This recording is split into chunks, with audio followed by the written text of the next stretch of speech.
Hi, I'm Jeff Moore, a teacher and linguist in Tokyo. I want to teach you about the sounds of English. In today's lesson, we'll practice one phrase until it's completely perfect. I'll show you every sound step by step. First, please try this sentence. Everyone will say it a little differently.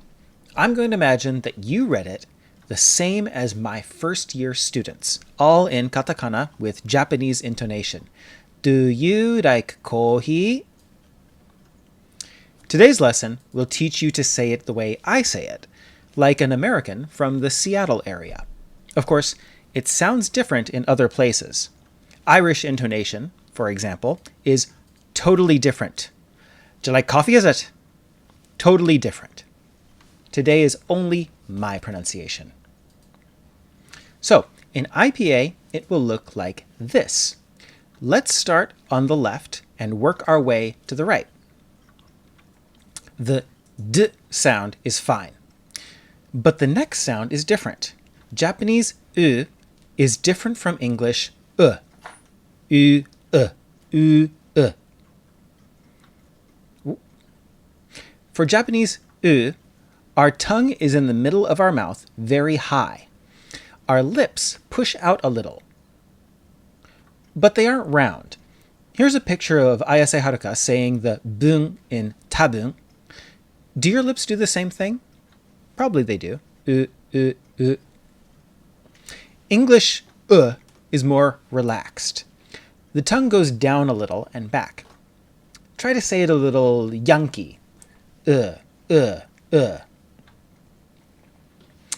they have stress, do and you use the oo sound. But in this sentence, only the ka in coffee has stress. When there's no stress, we change oo to oo, do, d, you, y, to, t. Let's change those sounds. So, do, d, you, y.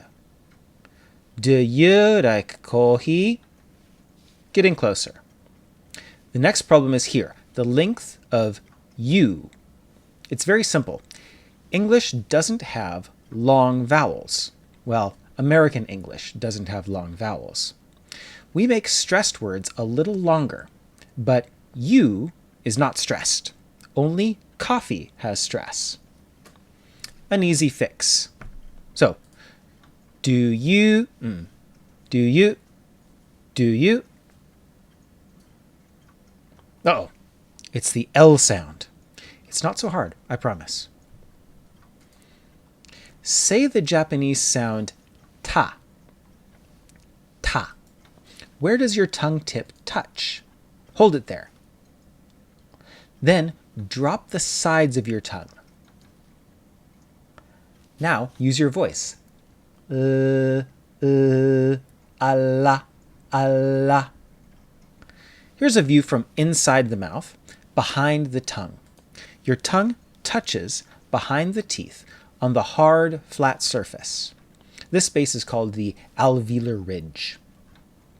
One more sound fixed. So, do you like, do you like, do you like. The next one is a very small change. It's not really very important, but I promise to teach you every sound, so I will. I is spelled with I-E, Y, or I-G-H. It doesn't go as high as Japanese E. It's a little more relaxed, so not I, but I. Maybe English I is not as strong as Japanese I. So let's fix our I. Do you like, do you like, like, do you like? Now we have an extra U sound. Kill it! Go away, U. Nobody likes you. In Japanese, every syllable has to end with a vowel, a, I, U, E, O, or the nasal When we use katakana, we cannot even write like. We have to write like u. English words can end with a consonant. We can have up to 3 consonants at the beginning and up to 3 at the end. In our sentence, we have 2 k sounds together. So it's easy. Just make the k sound long, like a small tsu. It sounds like aika, aika. So, let's kill that u. Do you like? Do you like? Oh, the k sound is fine, but the next sound, the o in coffee, needs to change. When we have one o in a word, usually we say ah, like in lock and hot. Ah is very open and very far back. Ah. My tongue goes back. Ah. Start saying the Japanese sound ah, and pull your tongue back. Ah.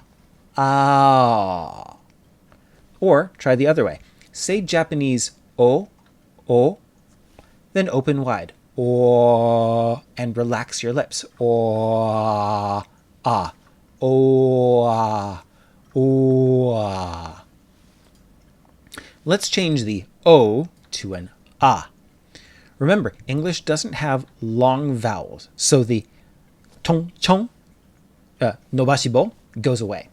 So, do you like ka? Do you like ka? Let's kill the tong tong on e while we're here. Do you like kahi? Do you like kahi? Just one more sound left. Let's fix the f sound. We make the f sound with our bottom lip and upper teeth. Fa, a fa. It's voiceless, like a whisper. This is different from Japanese fu. Most Japanese speakers bring 2 lips together for fu. The English sound uses the bottom lip and teeth. F. We'll change that H to an F, and we're done with the segments. Do you like coffee? Do you like coffee? Do you like coffee? Now, prosody means the rhythm and melody of language. In English, we can think of it in 3 parts: syllables, stress, and intonation. Let's start with syllables. How many syllables are there? In English, there are 5.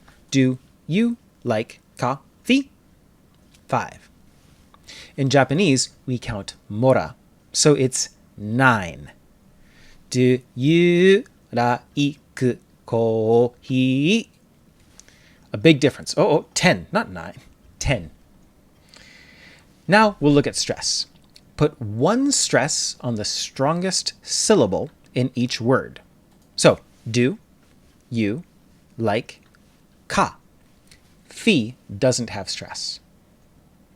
Next, we need to find the phrases.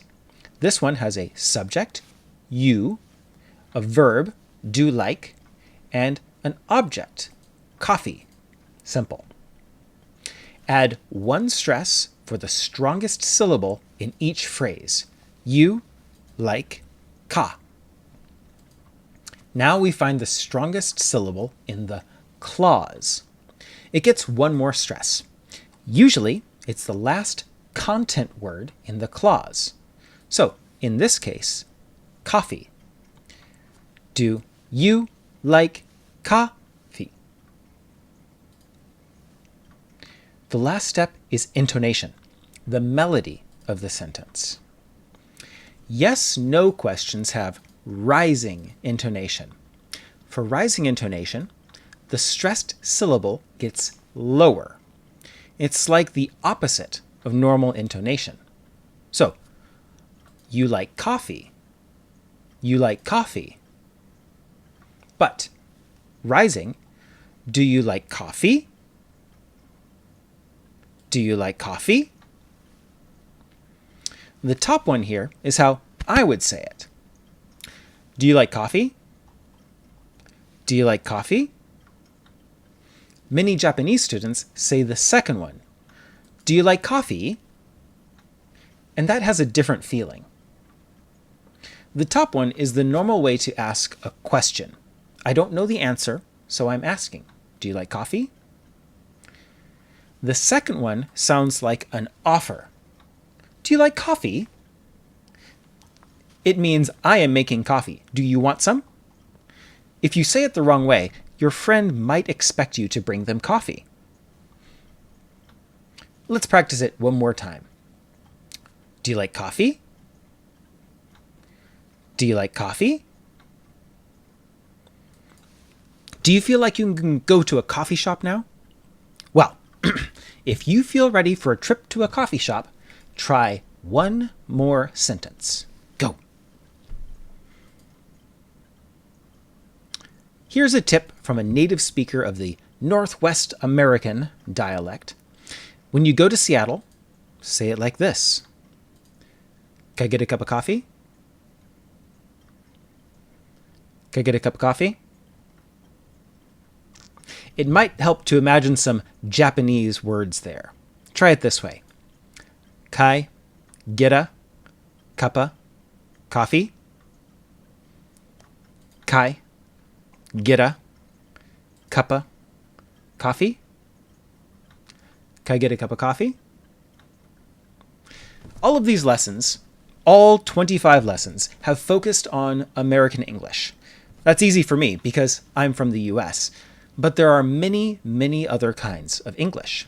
In the next lesson, I'll introduce some of the different dialects of English.